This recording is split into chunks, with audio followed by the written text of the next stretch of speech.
And we are live! Hello! Welcome! Mabuhay!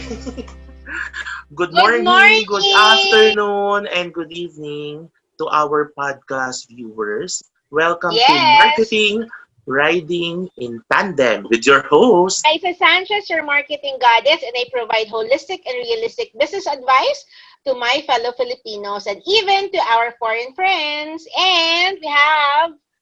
And I am Ritchie Ramos. I'm a serial marketer. I'm a marketing through and through into corporate marketing. I'm also an entrepreneur on the side. Okay. Galing! So, maraming salamat ulit sa pakikinig nyo, sa pagbalik nyo. Kung first time yung nakikinig, this particular podcast is dedicated or focused on marketing-related topics. So, Yes. napadpad kayo dito and I'm sure you want to find out more about marketing. Okay, welcome sa mga bumabalik na mga aming listeners. Maraming salamat. Please continue to follow us. Please continue to share our Correct. podcast to your family and friends who might benefit from the things that we will be discussing. From the things that we have discussed and we will potentially discuss in the future. The So future. just send us your recommended topics for future consideration.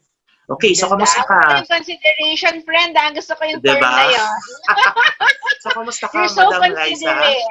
I know. Okay. Kamusta ka? Well, it has been a busy week. So maghahay lang ako sa mga bago nating listeners. So this is a Okay. safe zone.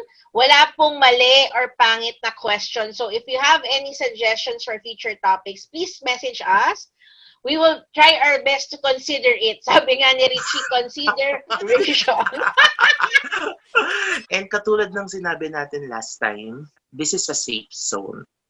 Okay? Yes. No judgmental. Bawal ang judgmental. Minsan, try lang namin. Try ko. Pero Si hindi, Richie, hindi. binibigyan lang natin kasi siya yung co-host ko. So, pwede siyang Oo. konti. Konti lang. Konti lang, konti lang. Okay, sige. So, ano ba ang ating topic ngayong araw na to? Friend. So, yung Sobrang topic excited, natin, friend. Mm-mm. sige, explain ko So, syempre, di ba, with the uncertainties na dala ng pandemic COVID, Yes. sino ba naman ang mag-aakala that we will reach this particular level? Diba? Wala, diba? Maraming natanggal sa trabaho, maraming nag-iisip na parang ano pa ba yung future ko sa company ko? True. Natatakot sila. Even I, diba? Even I, parang I'm constantly thinking, am I next? That's true. Or what is the next step of the company? Diba? So, para sa mga tao na yan yung pinagdadaanan, or even those na mga secure sa mga trabaho nila, pero gusto nila mag-isip ng other options. So, what's next? That's true. So, Saka that's alam the mo, friend, question. Yes. nakaka-overwhelm. Gets ko yung point ni Richie kasi Richie is a corporate employee, di ba? So, Mm. nataranta ako, friend, kasi yung mga kakilala ko na top executives from stable Mm-mm. industries, sila yung Mm-mm. first na natanggal. Even some of my friends na award-winning, as in sa Mm-mm. industry nila, Mm-mm. they were the first ones to let go of. So parang they would come to me and say, Liza, what's next kaya? Kasi, for example, top executive ka, hindi madaling humanap ng work, di ba ngayon, friend? Kasi a lot of Yes. companies are not hiring. Ah. Tapos, yung iba, kahit award-winning ka, syempre mataas na ang rate. Di ba? Mataas na yung package nila. So, And it's some not a companies are guarantee. hesitant. Yes, di ba? Oo. Saka, parang ano siya, saan ako maghahanap ngayon? Hindi nga hiring. So, either, Correct. parang natataranta, I have a lot of friends who are really, parang ano ngayon, confused. Saka, this October, di ba, ang daming news, mas maraming companies mag-lay off. Correct. And, it has increased the anxiety level of a lot of Yes. people. Hindi lang halata sa iba. Pero yung mga nakangiting kaibigan nyo, tawa lang ng tawa, or mga nagpo-post sa social media na masaya, hindi natin alam what they are going through. So, we need, kailangan i-activate natin yung sensitivities natin. And kailangan din natin i-activate yung pagkakaroon natin ng compassion, diba? And understanding. Some people around us, and kung makakatulong ka, why not? And that is exactly the reason why my friend Liza and I decided to do this particular podcast, because we want to help everyone, yung sa mga may gusto. Okay. Yes. Kung hindi ka naman interested, okay, thank you, napadpad ka dito. Hopefully, may matutunan ka, di ba? Pero, we will try to make you understand what marketing is all about. And ngayon, yung topic natin, focus lang tayo, focus. Di ba? What's next? What's Correct. next? So, friend, ikaw, ano bang may advice mo? O ano yung mabibigay mo na tips para sa mga taong pinagdadaanan ang uncertainty or looking at an alternative or another option para sa kanilang gagawin to secure their future? So, this is a good topic because it's very relevant. And friend, ang na-discover ko, some people are afraid to ask for help. Some people are afraid to tell anyone. Kasi ang sakit talaga ang sakit. If you're the breadwinner in the family, it's even hard to tell your family. Kasi stress na kayo sa COVID, stress pa kayo sa, like ngayon, magpapasko. And I've been getting a lot of messages. Actually, since March pa, friend, I've been getting a lot of personal messages from friends asking for help. Pero pag tinignan mo yung Facebook nila, ang sasaya. Yung parang hindi mo talaga alam na something is going on. So, for example, if you're an executive, you've been retrenched. If you're in the creative industry and you've been retrenched, the first advice that I normally tell people is to ask for help. Because there is no shame talaga, friend, in asking for help. Like ako, I tell my friends, like for example, may isa akong kakilala nag-hire for his company. And normally, itong mga job openings, hindi natin to binobroadcast, diba? Usually, internally to sa atin. So, si Ritchie, kunwari, magme-message sa akin, parang, Lies, may masasuggest ka ba for this position? Or may friends ako, Lies, pag may mga dati kang students na bagay sa ganitong position, let me know. So, how can I recommend you? Or how can your friends recommend you if they're not even sure if you need help? So, parang yun yung realization ko doon, Ritchie, na first talaga, you have to ask for help. Kasi syempre, pag na-lay off, sabi ko nga rin sa mga friends ko, kakasabi pa lang sa'yo na isa ka sa malilay off, you ask na for help. Yung iba kasi friends, natatagal pa. Yung gusto nila yung confirm.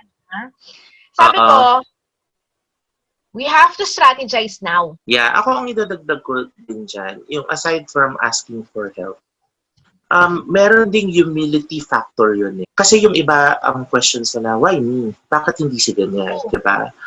Kumbaga, at the end of the day, let's be humble enough to accept na, you know, there are decisions that needs to be made. And hindi rin ganun kadali sa mga nagdesisyon na ganun yung, na yun yung ibibigay nila na, okay, resolution or next step. Diba? So, ano nga yung ma-advise mo, friend, aside from that? Sige, kunyari, nandun na sila sa acceptance, nandun na sila sa humingi sila ng tulong. Okay. So, na-mention mo kanina yung kailangan mag-strategize. What do you mean by that? Yes. Okay. So, kailangan mag-strategize because a lot of people are parang nilang sabog. I call it that term sabog. Kasi friend, nung siguro isa pang topic natin to, yung strategic growth mindset, it's what I implemented during the lockdown. Kasi like ako, share ko lang yung sa akin friend. I'm sure a lot of people can relate. So, I have a travel agency and I'm also, for full disclosure, I'm a unit head and insurance advisor for AXA Philippines. So, full disclosure yan. Nung nagka-lockdown friend, ang una kong matatanggal, anong negosyo? It's my travel agency. Yes. So, I had to strategize agad. I had to strategize if I'm going to let go or hold on to that agency. Time, walang direction what will happen to the tourism industry, di ba? And I'm Correct. sure a lot of people in tourism and hospitality industry, ang dami naming na-lay off. Ang dami Mm-mm. na-laid off sa industry na yan. Until now, wala pang assurance kasi people are scared to travel. So, Correct. in March pa lang, friend, I had to make a tough decision. Ile-let go ko yung travel agency ko. Why? Okay? Because if I continue my travel agency and if I don't close it, in the next parang 1 or 2 years, I'll be paying mga fees. As in, Mm-mm. mga mayor permit, magre-renew ako. And wala akong kliyente. Wala akong passengers. So parang that was strategic for me. Now, Mm-mm. and I'm sure a lot of people can relate. So, pag may ganyan kayong nangyayari sa atin na, for example, this lockdown really affected me, you have to strategize on what to do agad. You have to take action. So, like yun, I decided, okay, wala mo ng travel agency, I need to focus on insurance. Mm-mm. Okay? So, doon ako naging strategic, friend. Which path to pursue? So, I had to let go of one industry and focus on the next one. And a lot of people are now parang confused. Kasi, do they shift to another industry? Kasi ako, at least I had 2 businesses. Pero yung iba, friend, for example, ang tagal mo na sa travel and tourism. For example, 20 years ka, na-laid off ka. What's next, di ba? So, Mm-mm. I usually tell my friends, ano yung skill mo? What are you good Mm-mm. at? Mm-mm. So, Mm-mm. that's the first thing. The travel, the skills that you gain from being in tourism, what are Mm-mm. those? What are your main Correct. skills? Yeah. Okay? Totoo naman. Yeah. Can I cut you there? Oh, Syempre kasi I'm sure maraming listeners natin ang employees empleyado. yes. Siguro in terms of strategizing, ako ang madadagdag ko doon is that Go. yun nga, tinanggap mo, tanggapin mo siya, manghingi ka ng tulong. Ako, ang una ko sasabihin sa kanila, update your resumes. It's as simple as that, Yes. right? And make sure na yung resumes mo, marami naman dyan available online on how to make your resume parang Better. hardworking, hardworking or better. So, kailangan spend time, hindi lang yung i-update nyo lang, sulat-sulat lang kayo, hindi pag-isipan yung mabuti. And make sure na i-highlight nyo what are the things that you have contributed to the company. It's basically, you are marketing yourself. Job True. hunting, it's marketing yourself to employers. Bakit ikaw yung kukunin nila? Bakit hindi yung iba? Di ba ang usual na sagot ng mga tao dyan? Kasi mas magaling ako. Ako, like ko sasabihin, paano mo naman nakilala yung iba nag-a-apply? Di mo naman sure, di ba? So kung ako kayo, focus on yourself. So, focus on the things that you have done and you can potentially contribute to the company. So, pag nagawa mo na siguro yung updating your resume, ang next step is that look around. So, ask help sa mga kaibigan mo, may alam ba kayo na trabaho na mag-fit yung skills ko? Or otherwise, ikaw mismo, kasi meron naman yan online Di mag-register kayo sa mga LinkedIn, sa jobseek.com, among others, para makakuha kayo ng mga notifications and you'll be able to see lahat ng available na options for you. So, ako yun yung strategies ko para sa inyo. But make sure once you receive also an invitation for an interview, research about the company. Actually, even before you research about even before ka ma-invite for interview, ako, magsasubmit lang ako sa mga company na gusto ko.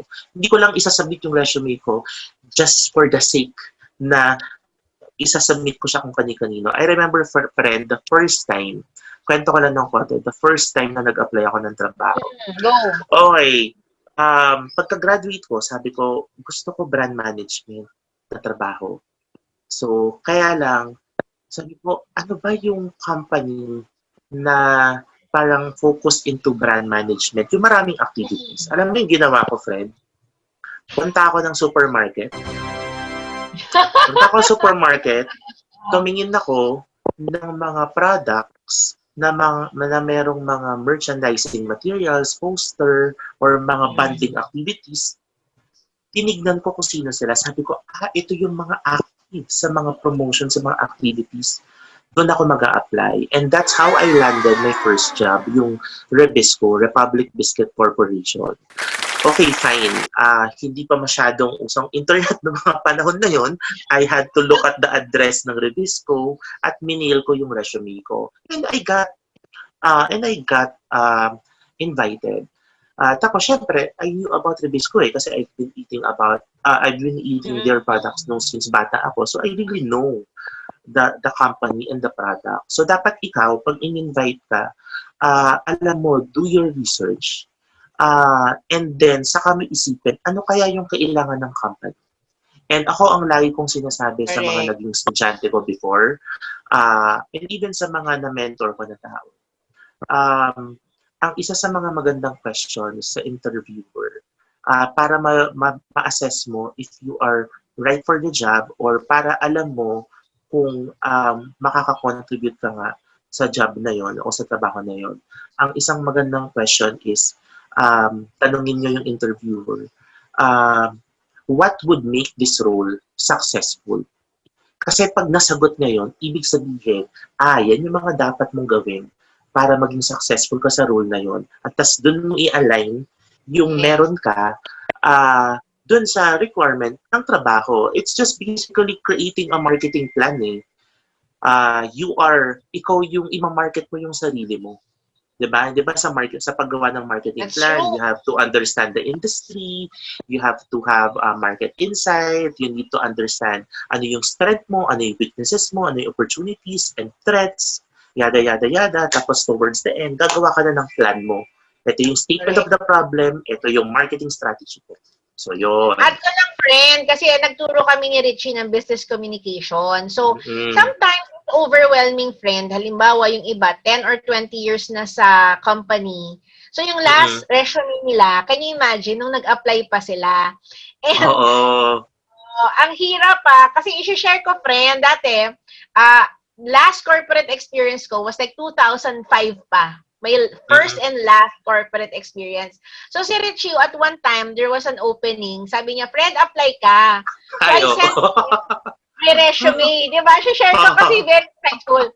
Sa mga nakikinig po, just to put it into context, pinagawa ko yung resume ko na yun sa professional, pero it's for my speaking engagements. Di ba? Yung parang very showbiz ako kasi nag-guest ako nun sa TV, invited ako sa radio, or I do speaking engagement. So, kailangan yung resume, showbiz, yung parang very entrepreneurship.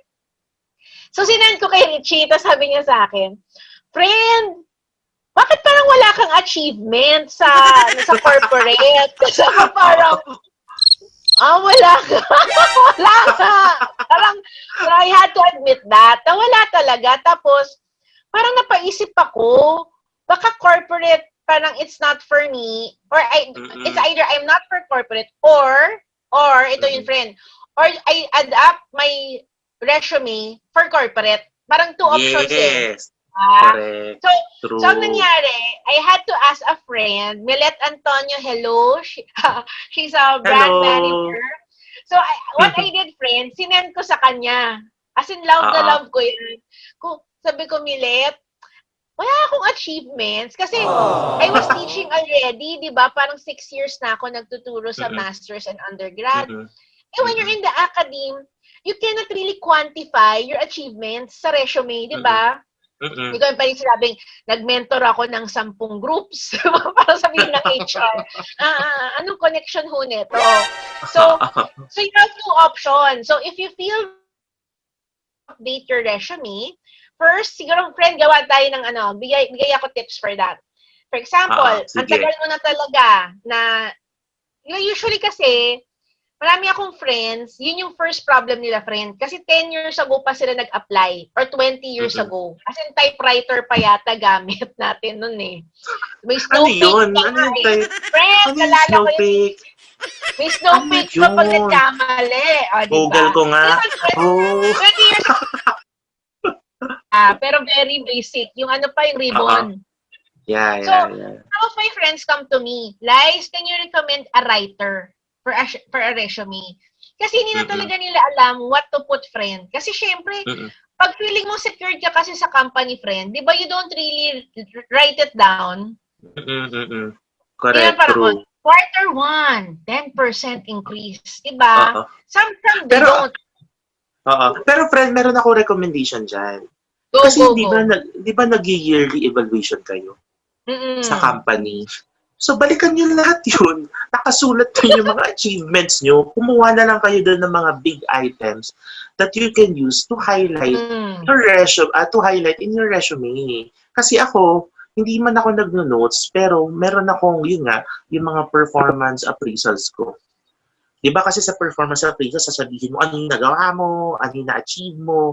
So yun, ako meron akong ganun. So yun, yun yung Si tip Ritchie ko sa kasi mga sa mga nakikinig, super achiever yan. Pero grabe kung ako naman. yung employee, hindi ko siya babalikan kasi siguro lagi akong kulelat sa KPI.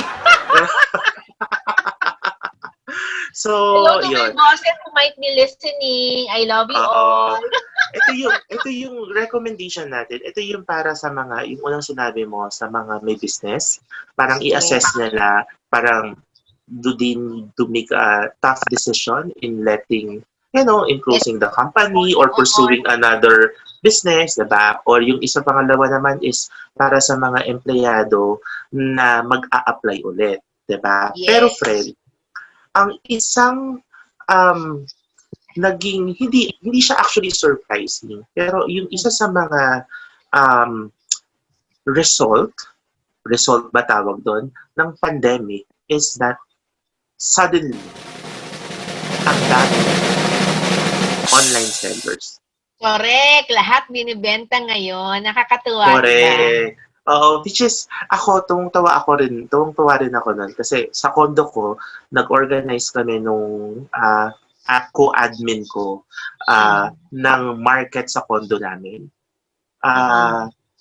And grabe, kunyari ako, there was a time na halos hindi na ako lumalabas ng condo kasi o-order na lang ako dun sa mga online sellers, ay sa mga sellers namin sa market. Well, aside from the sellers na nandun sa part ng market namin, meron din kasi kami Facebook page. So talagang bili ako ng bili doon. Tapos, tuwang-tuwa ako doon, yung mga kunyari example, yung mga prutas na parang kunyari, pag nag-grocery ako, hindi ko pinapansin. Or pag nagta-travel ako, hindi ko pinapansin. Aba, kung ano-ano atang prutas ang nakain ko or nabili ko at nakain ko nung panahon na yun. So, ganun siya, di ba? But anyway, sige, focus tayo dun sa mga, kunyari, nahirapan sila maghanap ng trabaho. Kunyari, yes. parang, Entrepreneur. oo, kunyari yung mga entrepreneur na shops, parang hindi na nila ma-rebuild yung business nila. So, kailangan nila mag-isip ng bago. So, ano yung mga tips naman natin para sa mga nag-iisip into going, Ano yun, ikaw friend, ano yung mga naiisip mo? Okay, for those who would like to go into online selling, you still have to be very strategic. Kasi ang nangyayari sa iba, friend, nagiging sari-sari store. Kulang na lang yung bahay nila ibenta, di ba? Parang, ang daming binibenta, di ba? So, I tell my friends who have asked me, be strategic. You cannot sell all products because hindi kayo magkaka-recall. Even for big goods, I was telling my friends, pili lang kayo. Pili kayo ng champion products. Yung tipong pag naglutuan, kaya mo siyang ilaban. Kasi if you're selling everything, ang laki ng inventory nyo. Tapos friend, I was asking sa Facebook, bakit ngayon parang, diba, ang daming baked goods na binibenta? Eh dati naman yung, for example, banana bread. Banana bread sa coffee shop lang ako mag-order, but I won't order it para kainin sa bahay. Sabi ng isa kong friend na nagbebenta, she's from the events industry. Isa yun sa mga badly hit. So, she's an events coordinator. Sabi niya, nag-bake siya kasi madali makuha ang money. Meaning, exchange lang. I bake, you buy, you pay me. Yes, correct. Parang ayaw daw niya muna mag-invest sa ibang business na may mga trainings. Kasi like, for example, if you join an insurance company, may trainings, may licensing. Bago ka pa kumita, matagal. So I was asking her, bakit make good? Sabi niya, kasi lies mabilisan and I need the funds now. So that's one insight kung bakit naging mabenta ang online selling. Kasi mabilis ang trend exchange. So, be very strategic. Number one advice, do not be a sari-sari store. Kailangan top of mind na, for example, pag mesa, I go to Ritchie Ramos for smartables. Ganun lang. If I need, for example, egg tarts, yung isa kong friend, nagbebenta niyan. If I need cookies, yung isa. But if you sell everything and anything, you're missing out. So, you have to focus on a specific product. Diba, friends? Ako agree ako dun sa sinabi mo na parang you need to be strategic. So, kumbaga, don't just go with the flow. Sit down. Kumalma ka. Humihinga ka pa, okay? May tubig ka pang may bread ka pa dyan na makakain. Kumalma ka, umupo ka. Correct. Umupo ka, mag-isip ka. Okay. What can I venture into? Yes. Diba? Ano yung gusto ko? So, yung sa friend mo, gusto niya yung madalian, may instant, okay lang naman yon. Pero dapat, while still doing that, dapat meron siyang big picture. Ano yung vision niya? Diba? Pag lumaki to, kasi pag yung magbebenta lang just for the sake, ano lang yan, medyo short-sighted siya. So, big picture. Tapos, siguro, ang isang way also is scan the market. Diba? Hindi porket may mga nagbebenta tas malakas ang benta nila, makikisabay ka. So assess mo rin. Meron ba akong may iba pang may natira bang potential market sa akin dun sa business na yun? Or kung wala, saan ako maghahanap? So talagang kailangan mo magplano, mag-strategize ka. So para ka nga lang nagma-marketing plan. And hindi siya another thing is that mas maganda kasi kung meron kang ang plano, may vision ka. Then yes, okay, naiintindihan ko naman na yung iba friend talaga. Actually marami na kailangan pag nagbenta sila, may makuha kagad sila. Wala namang problema. Pero do not lose sight na dapat siguro in the process na ginagawa mo yun, dapat iniisip niyo na rin yung future. Kunyari, 3 months down the line, 5 months down the line, okay, where do I want to bring my business? Okay, pag dinala ko din yung business ko, ano yung mga ibang bagay na gagawin ko? The first time na na nagtayo ako ng business before, I'm one of the first few sellers sa Multiply. Okay, sorry. Year yan, okay. friend. Anong year yan? Bilis, alam mo yun. So, and sobra, parang kinuha pa ako ng Multiply to use their new selling platform. So, prinomote nila ako. Grabe, friend, yung benta ko nun, laki-laki. I did everything. So, I was wearing too many hats and feeling ko, I can do everything. Yung tipong ako yung nakikipag-coordinate sa vendor ko, ako yung nag-deliver, ako yung nag-inventory, ako yung nagma-marketing, among others. Grabe friend, napagod ako. So,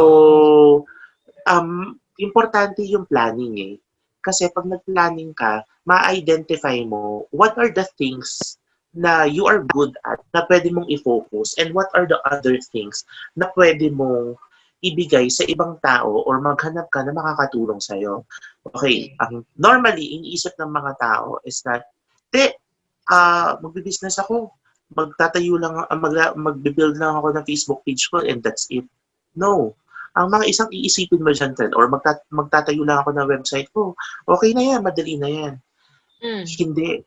So, pag naglagay ka ng Facebook page or IG page, or nagtayo ka ng website, dapat iniisip mo rin, paano malalaman yun ng mga tao? Paano sila pupunta doon? So, dapat iniisip mo rin siya. Diba? Okay, fine. Kunyari, nalaman nila yun. Paano mo sila i-engage? Paano mo sila kakausapin? Paano sila babalik at babalik sa'yo? Paano mo sila kakausapin? Dapat gumawa ka ng ganong plano. Marami naman ng nawawala. Yes, oo. Kaya nagiging short term lang siya. And darating sa point, na yung mga business owners napapagod, ayaw na nila. And that's one of the things I remember when I used to work for this telco. I was one of the marketing leads for their B2B business, yung selling to small, micro, and medium enterprises. Merong research na ang mga businesses, I forgot na yung exact figures or statistics, pero something like, yung mga nagtatayo ng mga business, normally, ang lifespan lang nila 3 to 5 years. Kumbaga, after 3 to 5 years, nagsasara na sila. At ang isa sa mga reasons kung bakit is that napapagod sila. Kasi nga, the owners, they are doing everything. Babalik ako dun sa una mong sinabi. Kailangan mo ng tulong. You can just do it alone. Diba? That's true. So, yun. Correct. Ko, friend. Ang gaganda ng insights mo, friend. It's very strategic. Bagay yan sa strategic growth mindset. Talk ko. Ipopromote natin yan. Siguro, masterclass siya. Mahaba yan eh. But, okay. Kasi friend, background about me, about 10 years ago, 13 years ago pala. 13 years ago, I started a sugar-free pastry line. So, sugar-free guilty pleasures with my best friend, si Dayan. So, she bakes, I market. So, nung pandemic, she's with my team na sa AXA. So, di ba nung nag-pandemic, biglang nag-baking. Parang yung pandesal, i-deliver na sa bahay mo. Di ba ganyan? So, we discussed about it na, Dayan, gusto mo bang i-revive natin? Kasi kaya naman natin. Sabi niya, Lies, it wasn't that profitable kasi ang dami na nating kalaban na nagbe-bake ngayon. Diba? So, sabi niya, for the time and effort na magbe-bake, ang hirap pa mag-source ng ingredients. Even yung simple vanilla extract, ang hirap pa. Kasi sabi nga ng isa kong baker friend, dati, yung mga kliyente niya, bumibili sa kanya. Ngayon yung mga kliyente niya, kalaban na niya. Kasi nagbe-bake na rin. True. Yes. Parang, nawala sila kasi nabibig. So, sabi ni Dayan, Lies, parang for the effort, it's not worth it. Huwag tayong sumama dyan.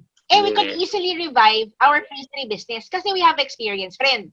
The materials are there, the equipment. So, siguro another strategy would be, assess if it's going to be profitable. Yun yung sinasabi ni Ritchie. What is your long-term goal? Masaya na ba kayo kasi for everyday, kumikita kayo ng certain amount?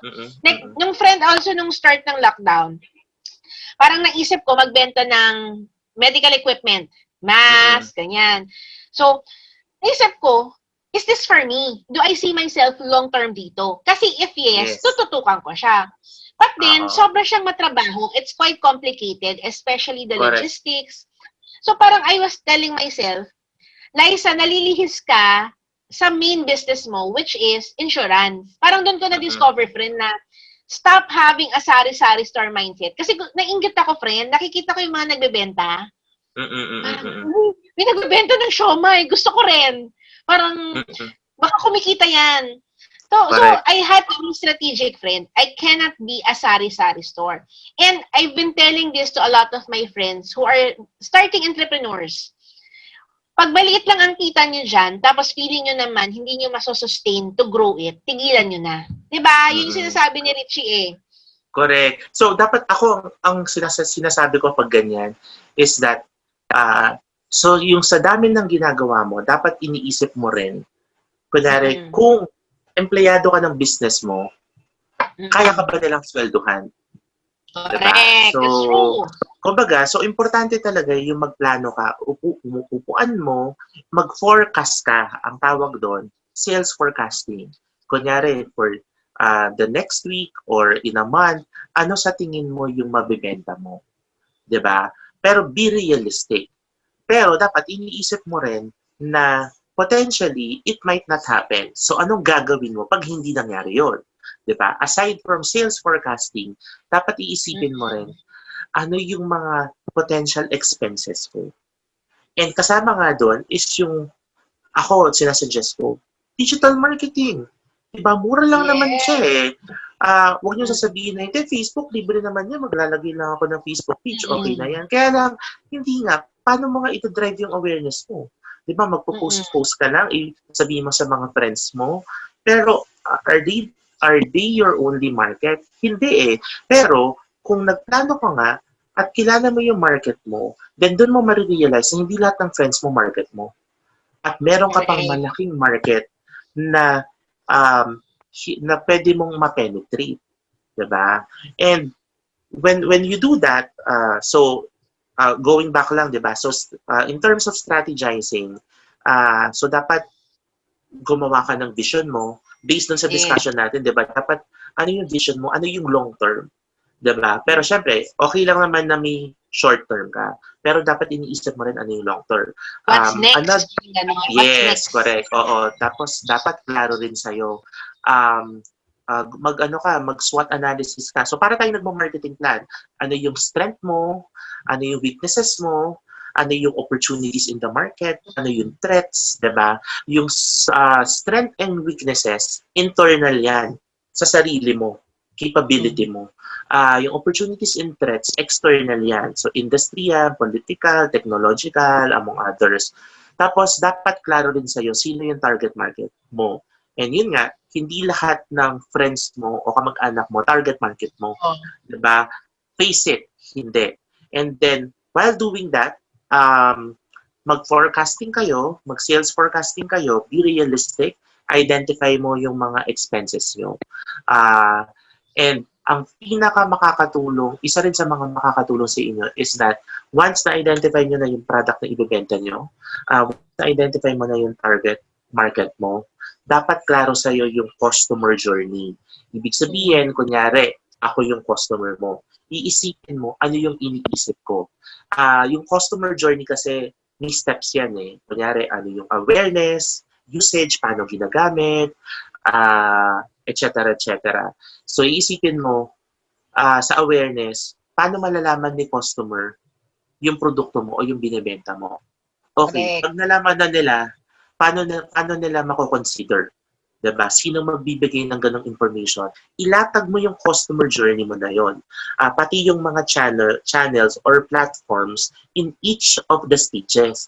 Pag nalatag mo yon, na-identify mo yon, masasagot doon yung maraming tanong mo. Kasi ang isa pa sa mga mistakes ng mga business owners or mga entrepreneurs, pag may nag-complain na, di na nila alam yung gagawin nila.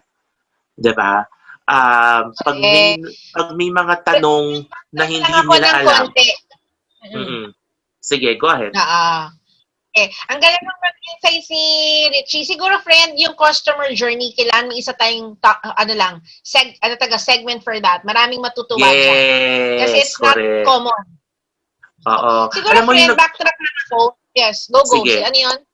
Hindi, ako yung sasabihin ko lang, yung sa customer journey. Nung nagtrabaho ako dun sa isang telco, grabe, yan yung laging sinasabi. Customer journey. What's your customer journey? Kailangan naiintindihan ko pag gising ng customer hanggang matulog siya, ano yung ginagawa niya, ano yung binabasa niya, ano yung kinakain niya, ano yung sinasabi niya, ano yung behavior niya. So, kaya bilib na bilib ako sa telco na yun kasi talaga naiintindihan nila yung customers nila. Sige. We'll have a session. Ang ganda nun kasi maraming entrepreneurs, friend, hindi naman nila alam unless they take their masters, diba, or a business course. So, backtrack ko lang yung sinabi ni Ritchie, yung when you're also thinking of your product that you want to sell, you have to think also, isi-simplify ko kasi I'm sure maraming starting entrepreneurs na gusto malaman, gaano kadalas bibilihin yung produkto nyo ng customer. Correct. That was one hindrance, friend, sa sugar-free pastry business namin.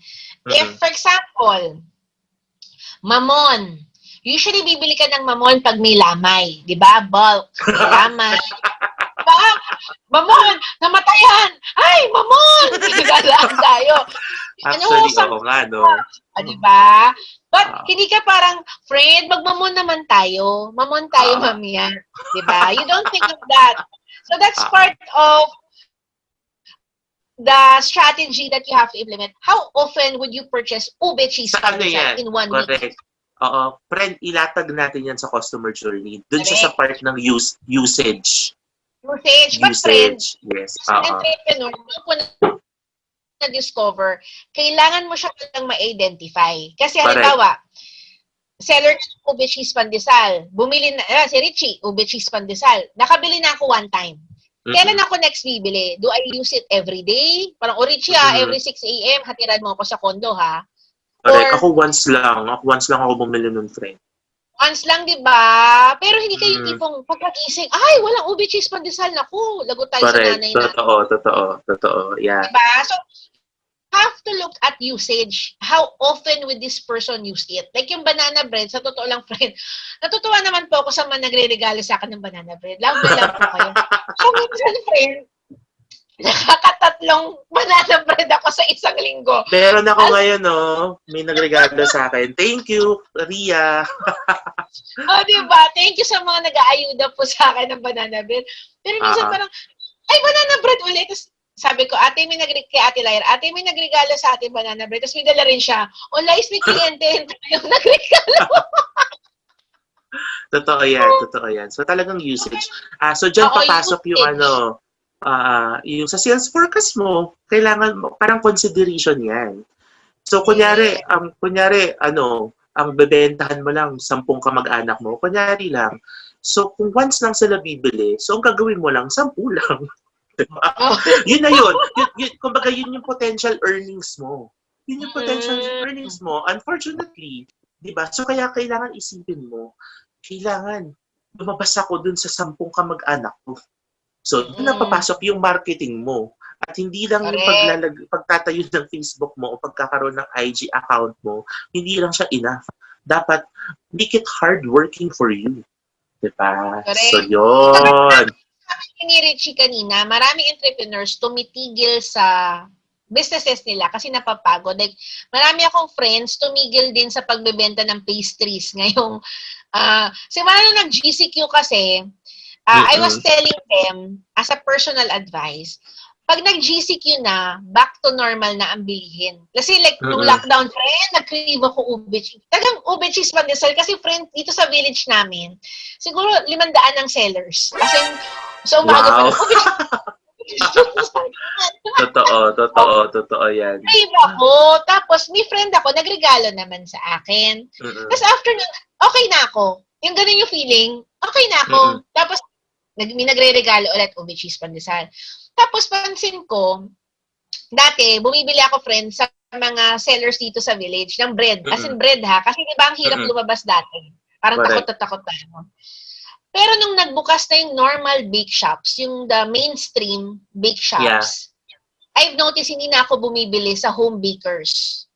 Yeah. Okay. Kasi ang point ko, mas convenient, mas sanay ako sa lasa, quality is better. So, doon kayo babalik, friend. The usage. At saka baka naman, uso lang. Correct. Hindi, kaya nga dun papasok ulit, friend, yung magpaplano ka. Kasi yung lockdown, hindi naman siya forever, diba?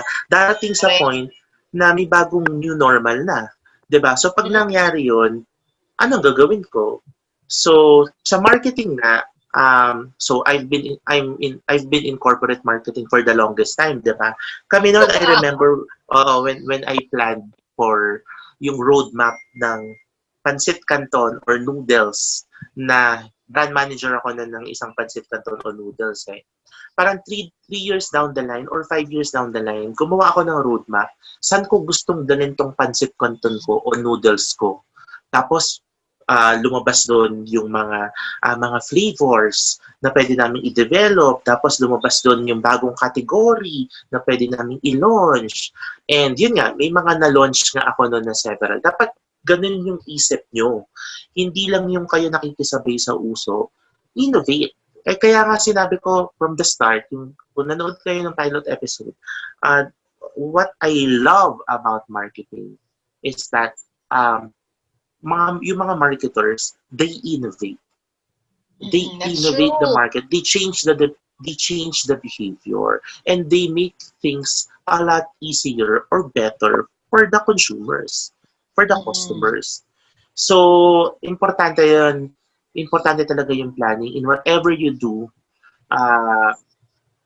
plan, strategize, sit down. Ako lagi ko talaga sasabihin, ako lagi ko talaga sasabihin, kumalma ka, maupo ka, mag-isip ka. Hindi ka makaisip, itulog mo yan, the next day, mag-isip ka. Pero, kailangan magplano ka. Diba? Pero syempre, pag nagplano ka, ang isa namang tip ko is that kasi marami dyan, plano lang ng plano, wala nangyayari. Diba? Magplano ka, dapat may mga next steps ka.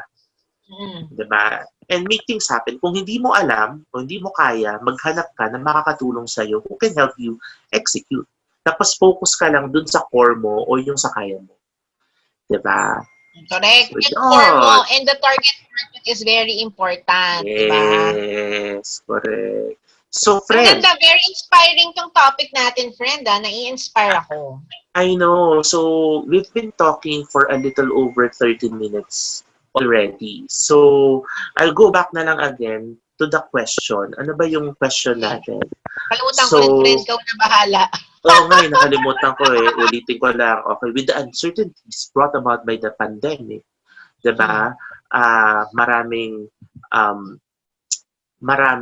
hindi secure sa trabaho nila o natanggal na sa trabaho or maraming nag-isip na mga panibago na pwede nilang gawin. So the question is, what's next? So this is the part, friend, we're in. Nira-wrap up ko na yung discussion natin. Ang ganda niya. So friend, sa discussion natin, ano yung, kunyari, top 3 or key takeaways mo na you want our viewers or listeners to remember, diba? So, kasi baka yung iba nag-forward na eh. So, syempre, baka umabot sila dito.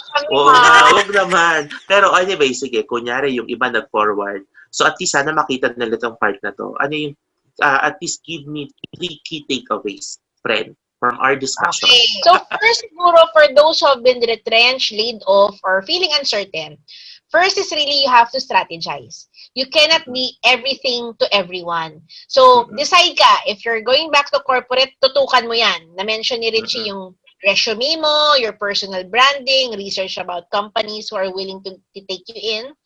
Aside pa, doon sa unang-una namin sinabi, be humble and ask for help. Again, nauna na yun. That's all about mindset eh. So, first, strategize. You cannot be everyone to anyone at any time. Babalik ka ba sa... Gusto ko yun Pakisulat nga, friend. Wala na siya. Nawala you have to be anyone at any time, anyhow, any who, any what. You don't have to be every... Nakalimutan ko, friend. I-replay natin. I-replay na lang natin. Okay. Sige. Pero ano pa yung next? Basta mamaya, makakarating. So next is, if you're going to start your online business, what products, so babalik ulit tayo sa Strategize, what products would you really love to pursue? As in love ha, kasi kahit pagod ka, ipupush mo siya kasi love mo siya. But, not just love, but it has to be, nakalimutan ko yung right term, income generating or profitable. Correct. So yung key takeaways mo, yung tatlo, sabi nila sa Strategize. So make sure na you plan, 'di ba? Pag-isipan mo siyang mabuti. Huwag kang pabara-bara. Yung pangalawa, ask for help and be humble. Yes. 'Di ba? So it happened to you, so what? You know, things happen for a reason. Diba? And hindi naman natin ipagdadasal na it will happen to everyone. But, you know, isipin mo na lang na bakit ikaw, may reason. Eh, yung reason na yon, just use it to better yourself. Diba? And pangatlo, think of a product na income generating. Diba? Very yun yung key. Kasi, Correct, profitable. I-highlight ko lang siya for those who are just listening. Baka finorward nila sa end eh. Oo, correct. Nila. Minsan sa negosyo, kahit pagod ka, kung hindi ka naman kumikita, itigil nyo na. Ako na nagsasabi. Kasi, at the end of the day, marketing is not just providing goods and services. Although very basic, but there has to be profit because you cannot sustain yourself if you're tired and there's no profit. So, go back. Kumikita ka ba dyan? Kung hindi, tigilan nyo na. Okay. Ano sa'yo, friend naman? What are your takeaways? Take ako home. Naman, oo, ang tagal ng takeaways mo parang 3 hours eh. So, ako naman. 10 hours. Ikaw naman. Hindi, ako naman. Yung una is that siguro, kalma ka. Kalma. Sit down, kalma ka. Kasi pag hindi ka kalma, hindi ka makakapag-strategize. Iko-connect ko lang doon sa sinabi mo. Diba? So kung kalma ka, Galing. Love it. klaro yung utak mo, hindi ka makakagawa ng plano. Kalma ka, kung naiiyak ka, ilabas mo. Pero dapat the following day, you're ready to fight. Yun, that's one. Tapos number two is that dapat klarong-klaro dapat yung vision mo. Kasi yung vision mo is yung big picture mo. Saan mo gustong dalhin yung sarili mo. Pag alam mo kung saan mo gustong dalhin yung sarili mo, then madali na for you to identify ano yung pwede mong gawin simula ngayon papunta doon. Diba? And yung last, if you will venture into business, hindi mo lahat magagawa. Hindi mo lahat kaya. So, i-connect ko dun sa sinabi mo na ask for help. Diba? Focus on your core, focus dun sa strength mo, tapos yung hindi mo ibang kaya, maghanap ka ng tutulong sa'yo. So, friend, pakisummarize ko yung sinabi ko. Ganda. Be humble, strategize, and ask for help. And lastly, apat, do not be a sari-sari store. Ganda mo mag-summarize. Galing-galing ka Correct. talaga. Siguro, at saka at the end of the day, i-connect natin sa marketing. It's just, para siyang, you are marketing yourself eh. You are finding what is the right fit for you. Diba? And katulad din sa sinabi namin sa pilot episode namin, parang almost all the things that you're doing, may marketing involved dun sa mga yon. Yung sa pag-aayos mo ng resume mo, you are marketing yourself. Diba? So, sa pagtatayo mo ng business mo, that's marketing in itself, among others. So, yun lang. Thank you, everyone. Nag-enjoy ka ba, friend, sa ating discussion? Kasi this is very timely, di ba? Marami pa rin siya, nahihiya pa rin, friend, magsabi to ask for Correct. So, our podcast, hindi na sila mahihiya. Makikinig na lang. Correct. Yun yung isa sa mga importante. Do not be embarrassed in asking for help. So anyway, sa mga viewers natin, kung may mga questions kayo, i-type nyo lang sa comment, send us a message, and then hopefully in the succeeding episodes, we'll have time to answer your questions or inquiries or feedback, even feedback. Diba? Kung may mga suggestions kayo how we can improve our podcast better, please open naman kami. Kasi kung may mga recommendations na kayo in terms of what are the topics na gusto nyong i-discuss namin or i-touch namin. Yung kanina sa discussion natin, sige, we will find time to talk about yung customer journey, and hopefully we'll be able to invite somebody na expert on that. Kasi ako, parang, I do it, but I'm not really an expert on that. I know how to do it, pero may mas magaling pa sa akin. So we will find you that person to help you. Tapos disclaimer lang we are not experts on yung other topics. We're not guidance counselors, we're not psychologists, but what I love about me and Ritchie is that if we want to know more about certain topics, we're not afraid to ask for other people's advice or ano yung tawag doon, friend? Opinion. Ang tawag doon, may term. Ano yun? Magkoconsult? Subject expert. Ayun. Subject matter expert. And then, what's good about us is that yung network namin, malawak siya. And we can instantly call somebody among our network who would be willing to share their insight, to share their knowledge. So, yun. So, watch out for our next episode. Super excited. Yes. Thank you again for listening, for finding time to listen to our podcast. So hopefully, bumalik kayo sa mga succeeding episodes namin. Again, this is Marketing Riding in Tandem with your marketing goddess and Ritchie Ramos, your serial marketer. Hanggang sa uulitin. Magandang umaga, magandang hapon, at magandang gabi sa inyong lahat. Thank you!